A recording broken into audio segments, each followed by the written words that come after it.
1, 2, 3, 4. Nuff said go shred.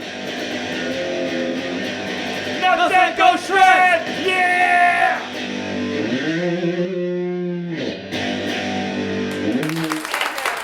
Yeah, what's shaking, everybody? This is Shred Central. I'm your host, Gymbo Jack, and what we do here is we talk about skateboarding and music with rad people. And this is our 30th episode. New year, new episode, new studio. And hosting with me, as always, is His Royal Highness, the King of Coffee, Big Diamond Louie. Hey, Gymbo, how's it going? Good, Louie. How you doing? Doing great, thanks. Rad. Did you go skating this week? Yes. Indoors, of course, because we're in the dead of winter at CJ's. Yep. Nice. I didn't go skating. I was supposed to go on Thursday, but I went and saw Fear instead.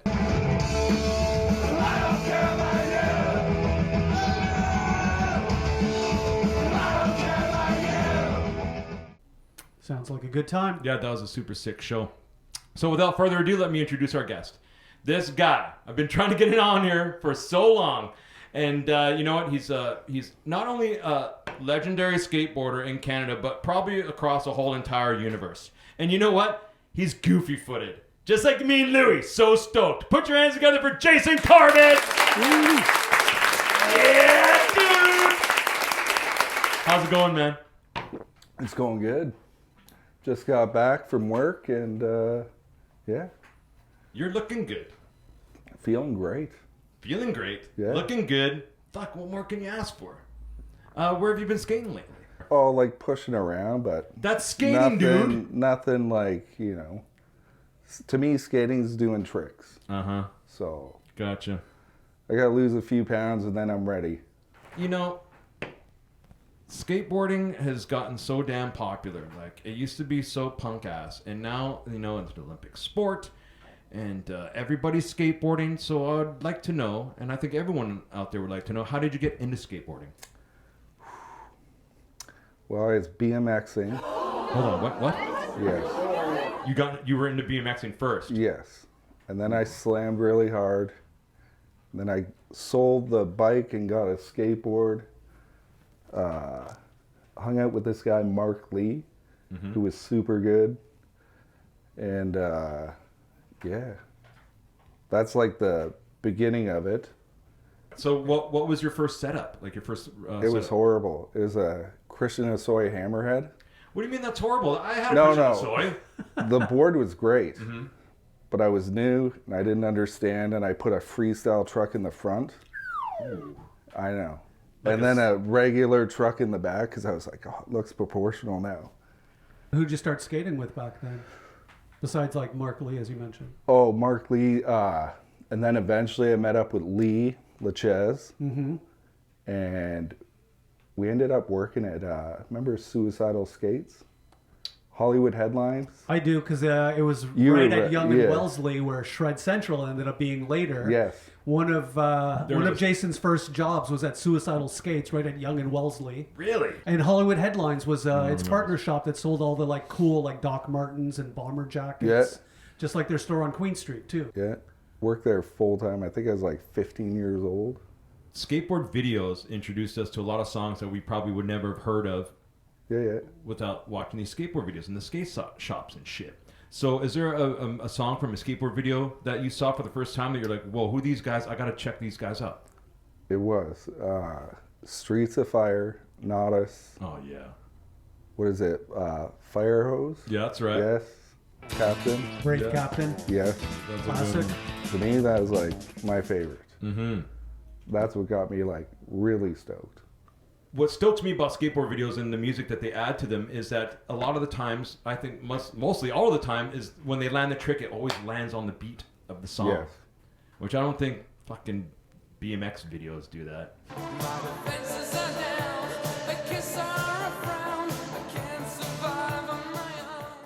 I remember the Girl in Chocolate videos were perfect for that. Oh yeah, great soundtracks, definitely. Yeah.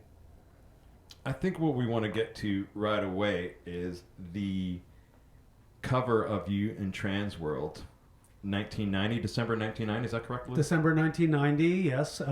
Shot by someone who became legendary. How's this feeling? Scary. Spike Jones. Mm-hmm. Yeah. So how did that photo shoot come about? I was behind the Eaton Center, hanging out as usual, and this Civic pulls up, and it was Spike and Kevin Wilkins, Rad. and they were like, "Hey, you know any good skateboarders around?" Blah blah blah. And I was like, "I know a couple," and so we met up with them, cruised around with them. We ended up hitting M&J's and all that, and then Spike was, "Hey, do you know where Ottawa, Montreal is and the skaters there?" And I was like, "Yeah, I know a few of them." So he's like, "Do you want to hop in with us?" Rad. And I was like, "I have no money. Like, I don't even have like $1 to eat right now." And he's like, "Just come with us. We'll buy you a bus ticket home." So I hung out with those guys for like 2 weeks. Whoa. Awesome. And then the weird part was a month later, I went to Reno, Nevada. I saw Spike there, and Spike's like, "Oh, you got a picture in the new Transworld." And I was asking him what it was. He wouldn't tell me. He said it's a small picture, but it's cool. You'll like it. And then when I came back, I go to 7-Eleven to buy it, and I'm like, "I'm on the fucking cover of Transworld." I'm like, "No." So I call Weiss.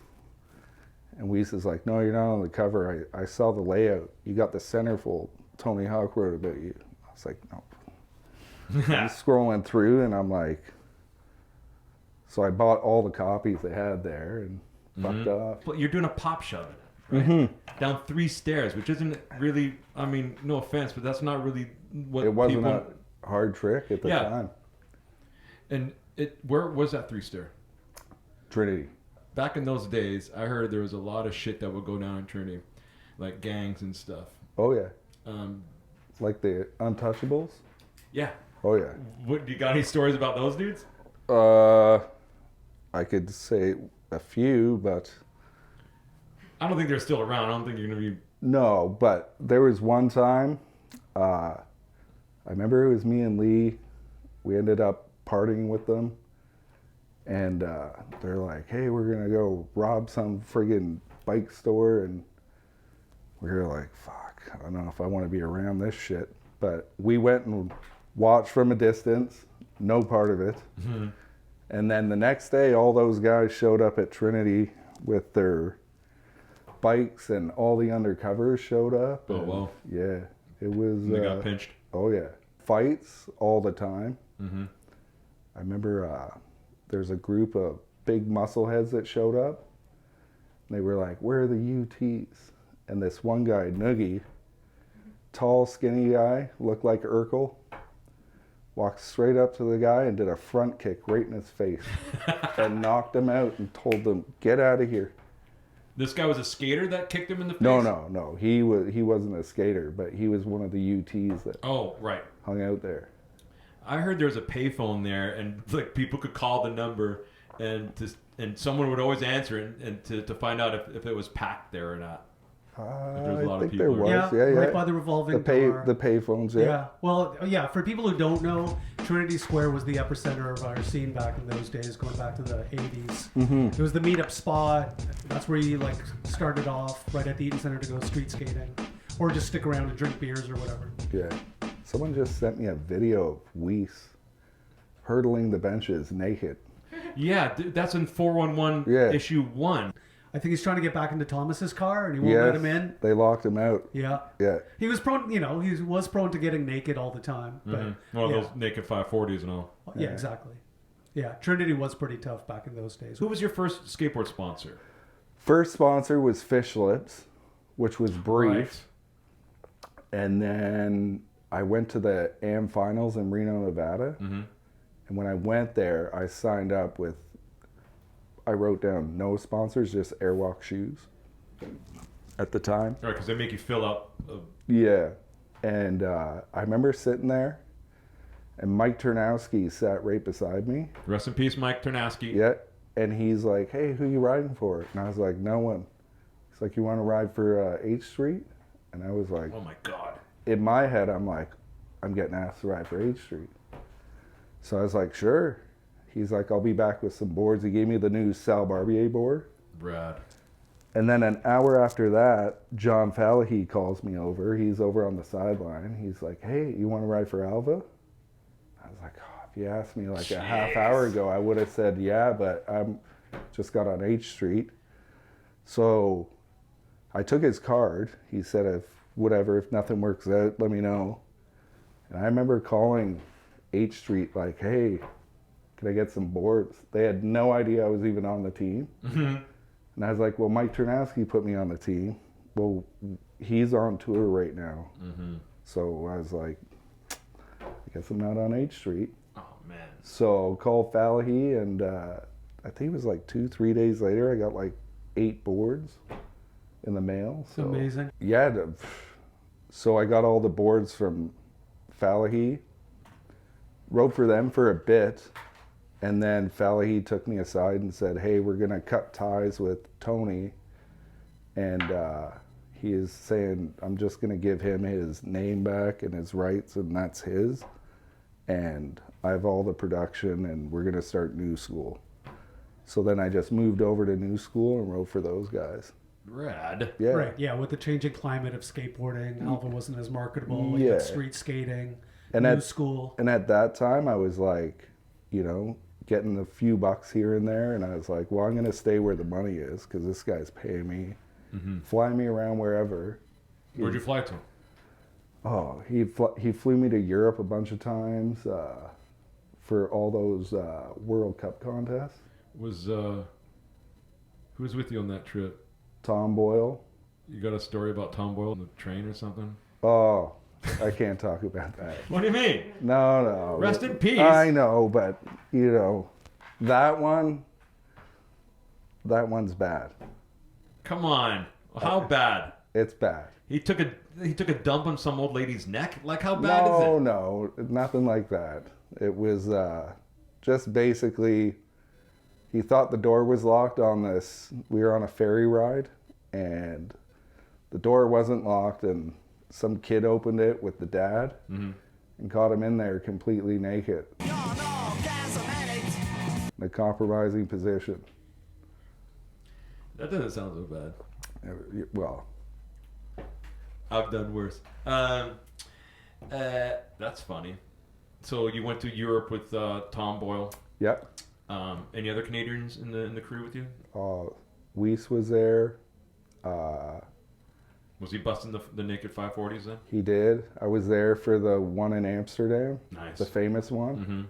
And that was kind of neat because we strolled in there. I was with Bill at the time, and all of a sudden, he's already drunk. Then all of a sudden, he looks around and he hears Weiss, Weiss, Weiss, and he's like, "Fuck!" Strips down and he walks up the ramp. The whole crowd's chanting his name. Mm-hmm. So I couldn't believe he made it because he was wasted. Oh man, Yeah, that's what it takes though. yeah. A little liquid courage.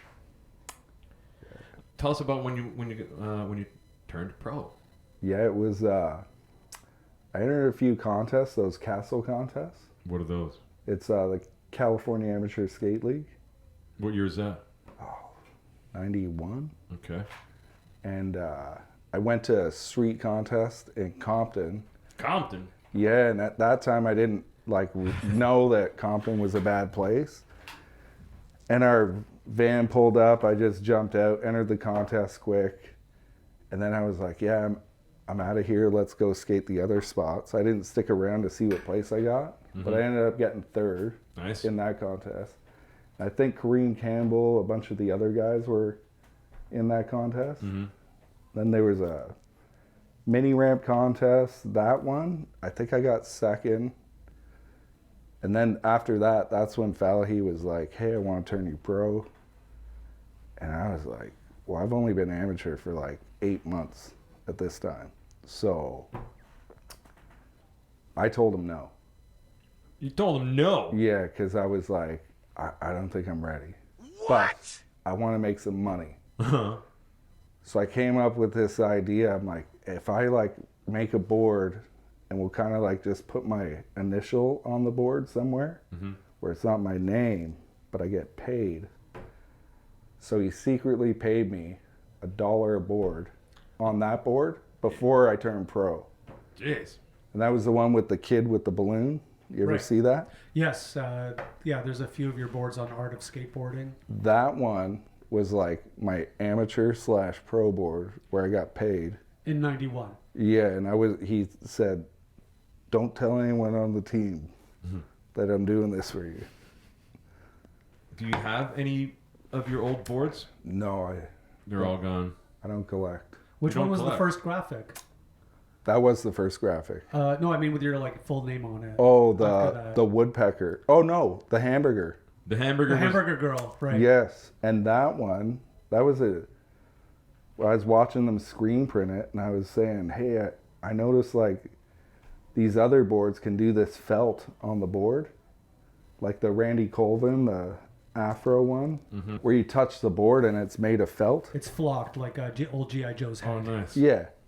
So I was like, hey, it'd be cool if you just made the beef patty like felt. Yeah, We'll call it the Fur Burger. And he was so excited. yeah. He's like, done. Nice. But that was, that was the first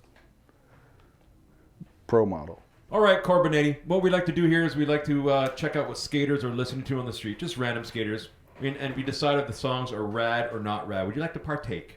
Perfect, yeah. All right, let's do it. Let's check out skater number 1. So what are you listening to? Bone Thugs. Ruggish Blow. Check it out. Thanks. Thuggish, ruggish, bone? Have you ever heard of Bone Thugs. You're feeling the strip for the rump, step bump, hit a funk, get a jump, that the dust is feel, just be thug and straight buzzing. that? Sound like Bone Thugs and Harboring. So, here we go. Jason Corbett, was that song rad or not rad? I like it. I think it's rad. Go. Louis? Same. I think it's rad. How about you? I thought it was rad because it reminded me of like fucking Dr. Dre and shit. All right, that's a good tune. Yeah.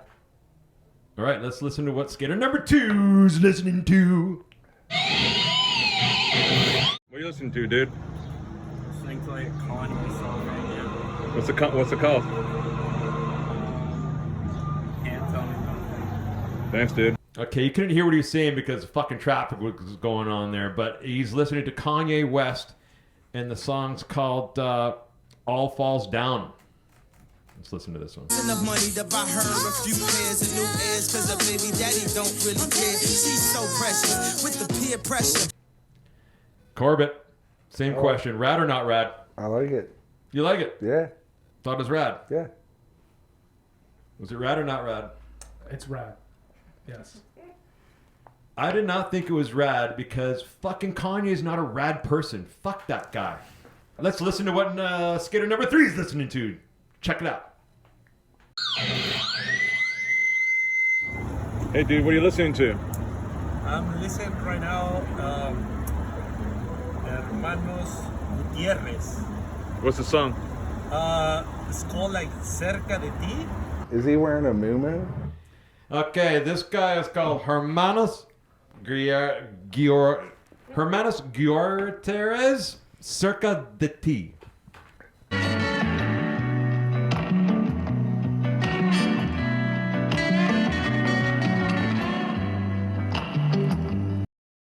Corbett, is that song rad or not rad? It's rad. I like the instrumental. Mm-hmm. That song is like that song kind of makes me feel like that's you. If Corbett was music, because that's chill tunes, and you're such a chill dude. Louis, was that song rad or not rad? Give it up to my buddy Dave over there. Yes, it is a rad song. Yeah, that was your buddy Dave. Ran into him on the street there. Yeah. Dave's a good dude, likes to shred. Yes. He's a shredder. What did you think?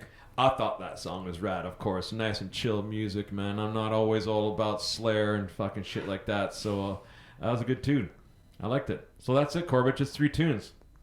Not too hard, right? 3 good ones. They're short too because YouTube won't let us play the whole fucking song. But we get the gist of the tune, right? Yeah, yeah.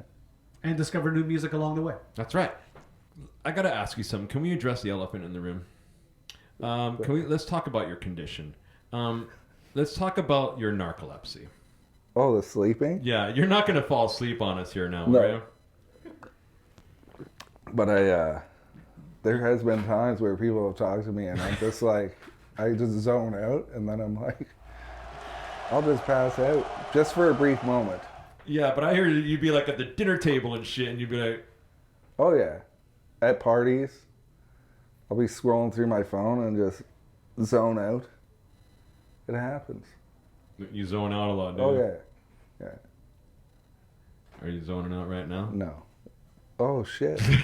Trip out. That was good. Fuck. Too chill. Yeah, you know what? I did that because I hear you're quite the fucking. Well, we do that spider gag all the time, but I hear you're quite the fucking prankster. Yeah. Well, there's been a couple things. I heard one time that you were on the airplane with a former employer's brother who had passed out. Shit. You want to tell a story? Pierre. Yes. Him and his sister. Mm-hmm. I'm in California, and I didn't know what was going on, but I kept feeling my foot like catching fire, and I'm looking, and there's nothing. And then finally, I caught him after the fourth time. They were sticking matches between my toes and lighting them. Where was this?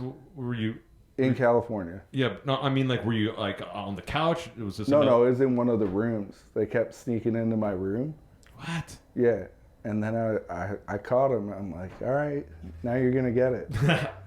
So we were at the airport. I went over and I bought a Dirty Mag Hustler. When these used to still sell Hustlers in the airport. Yeah. And then he had the aisle seat and I was sitting in the middle and his sister was over on the other aisle. And he passes out. He's a bigger guy. And I grab his tray, pull it to his gut. Reach down and I lean over and look over at Sonia. I'm like, it's payback time. And I remember opening it to the centerfold and I laid it down there. And there was a trail of people. First person probably went to the bathroom and looked and was like, what the fuck? Told the next person. It was like a lineup of people to see this guy like this with a Dirty Mag. Then the stewardess comes. She can't touch anything. So she's like, excuse me, sir, can you put your magazine away? And he's like, panics, turns beet red, looks at me. He's like, fuck, I'm so embarrassed. And I was like, you should, you're a pervert. Yeah. That one was good. That was good payback. That's fun. You know, when I first got Shred Central Skate Park and I met you, one of my favorite memories of watching you skate is it's such a simple thing. It's your one-footed ollies. Because, like, you'd clack this stylish, and you're so stylish when you skate, dude. Everybody knows it. And you would fucking pop a huge ollie, and then last second, right before you're going to come down, you'd take your fucking front foot off. And you'd be like, fuck, he does it so late, and it always looks so cool, and I've always been stoked to watch you skate. And I feel like those days of, like when you're talking about A Street earlier and the Plan B videos, like those videos were so like they kickstarted so much innovation. And like we used to call you like a coping dancer because you would do so many shifty, like 3 or 4 tricks in one on the cope and on the mini ramp and shit. Did you find watching those videos gave you like that gumption to explore coping dancing? Oh yeah. Yeah. Like when it was like that was the time to do it. Yeah, it was like, yeah. Did you ever live in an old folks home? Oh, yeah. Now, for 2 years. You're not an old dude. How did that come about? At 15. At 15 years old, you're living in an old folks home. That sounds wrong. I remember I'm 15 years old. I remember coming home, and my mom had it tough. And she's like, we got to move again. But I'm moving into my friend's room, so you got to find your own spot. Yikes. But we always had this old guy, Steve, who always made sure we had food on our table. Like, he would always pop by. And I've known him since, I don't know, since I was born, pretty much. Steve was always there. Food. You need money. Boom, boom, boom. And then he was in this retirement home, and I was like, fuck, I got no place to stay tonight. So I would always go visit him. So I was like, Steve, can I crash on your couch? Oh, yeah. Then I was there for like every day for a week. And then he's like, what's going on? I was like, oh, Mom had to move into someone's room and I got no place to live. Oh, you take my bed. I'll sleep on the couch. And I was like, no, Steve, fuck, I'll sleep on the couch. I'm fine. So for 2 years, it was like 2 months in, I remember it was like 3 in the afternoon. He wakes me up because I'd sleep all day. Jason, why you no go to school? Because I quit school at the time too. Mm-hmm. And I was like, Steve, I'm in night school. Oh, okay. He didn't know. Uh-huh. So then I skate all night and come back at 2 in the morning. So the residents, they kind of knew I was living there. Yeah, because you go visit and you never fucking leave. Yeah. Plus I would go down into the lobby and I'd be like, Steve, I'm leaving. And he's like, and then I'd ask, like, anyone need anything from the store? And they'd all piece me off a few bucks. And I'd go pick them up smokes and bread. And then I'd have like $10 to go skate for the day. Mm-hmm. But yeah, no, it was sick. It was the Canadian Macedonian place. Shout out to that place. You turned out pretty all right for a guy, you know, who didn't grow up like, you know, with money thrown at him. No. I never had money. I still don't have money. Even though I make money. Mm-hmm. Right. You know. Jason Corbett, would you like to see the model of the month? Yes. It's right behind me Check here. it out.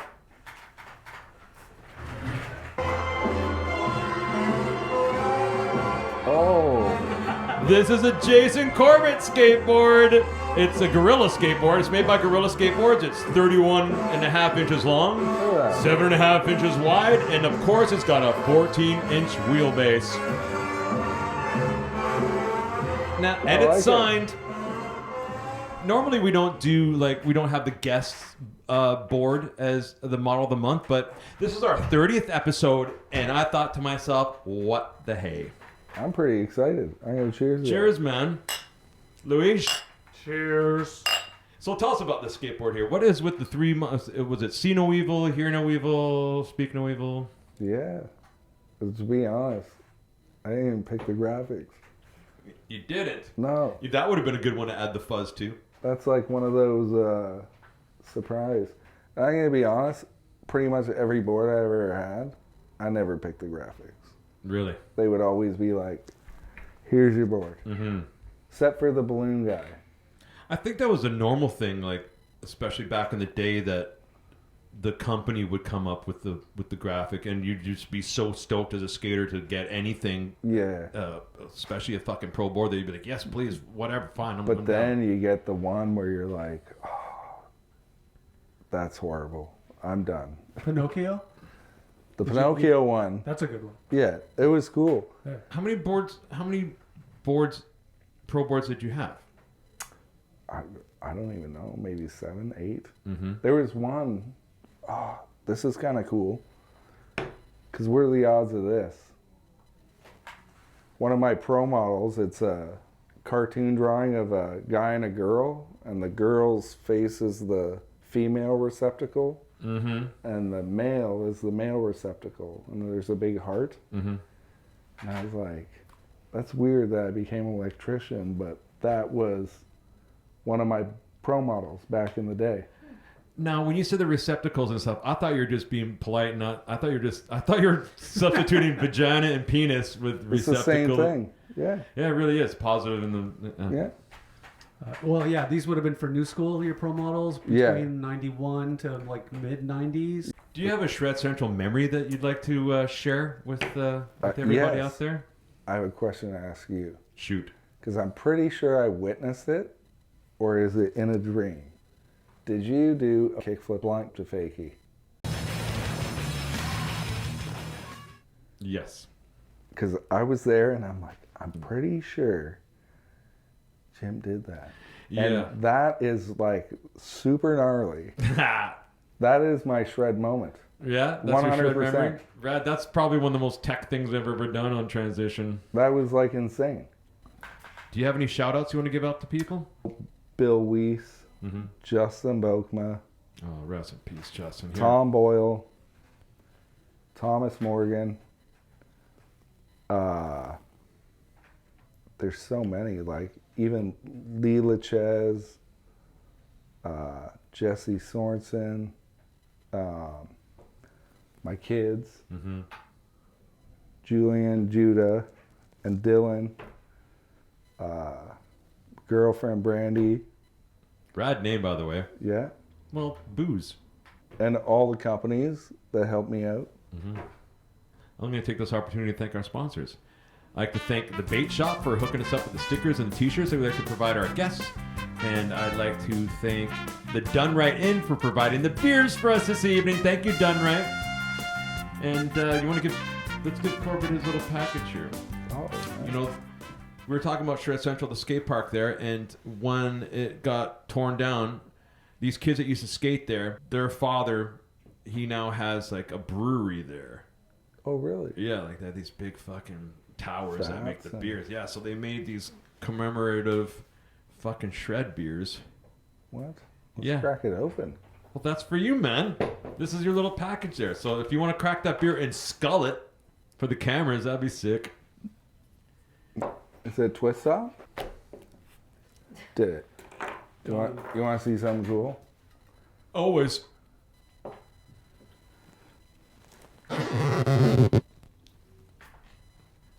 It's in the shape of a heart. No. Bend it backwards. Look at that, folks. See that shit? Ooh, that's good. Oh, I'm glad you like it. Mm-hmm. Yummy. What's the percentile? I don't know. What does it say? 4.7. Is it? That's good enough. Well, cheers to you, man. What do we got in here? You Shirt? got a Shred shirt, got a So Hip sticker in there, and Let's look at this. a bunch of other stickers. Classic logo. I figured XL That's would be awesome. your size. Once again, I'd like to thank you so much for being on the podcast because we fucking love you, dude. Canada loves you. You're such a rad dude, a rad skater. And we wish you all the best in what you're doing. Thank you, sir.